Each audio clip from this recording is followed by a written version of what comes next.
And what this sends as a message is that no conservative is safe. No conservative student is safe. No conservative speaker is safe. Listen, I flew out of Kansas City this morning. I'm back in LA right now. All those students who invited me are still on campus. All those students who cheered on an assault are still on campus. They faced no punishment whatsoever. And the reason that we are going to press charges, the reason that we are going to encourage a full prosecution here is not because I can't take a punch or I can't take a squirt gun or I can't take a jab. I perfectly am willing to do that.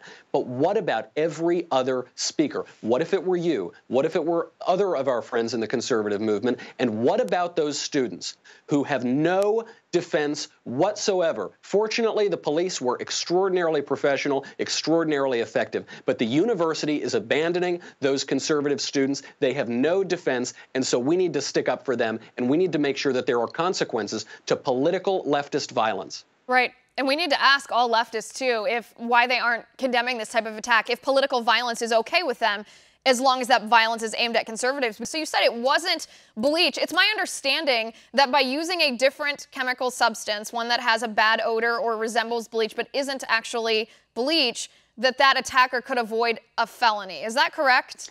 This is the big issue. I mean, this is why this was obviously a warning shot to conservatives. Initially, I thought it was paint. I was then told by people who were closer that it was bleach. Then I was told they didn't know what it is. They still don't know what the substance is, but they have ruled out bleach. And so what it seems is that this thug, this political thug, wanted to send a message of fear and intimidation, and he was willing to take the hit for an assault charge, but he didn't want to rise to the level of multiple felonies, which is what it would have been if this were actually a noxious chemical attack. And it was a little clever, but the message is pretty clear. This time we're going to go easy. What's going to happen next time? Maybe next time it's going to be a little bit more dangerous. Gosh, it's like cowardly squared.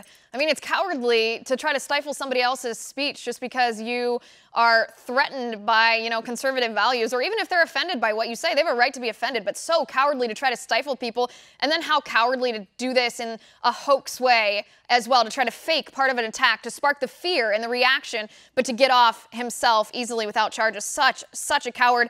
Michael, we're out of time. Did you have anything, just to wrap this up, did you have anything you wanted to say directly to the attacker or to the group that was defending him?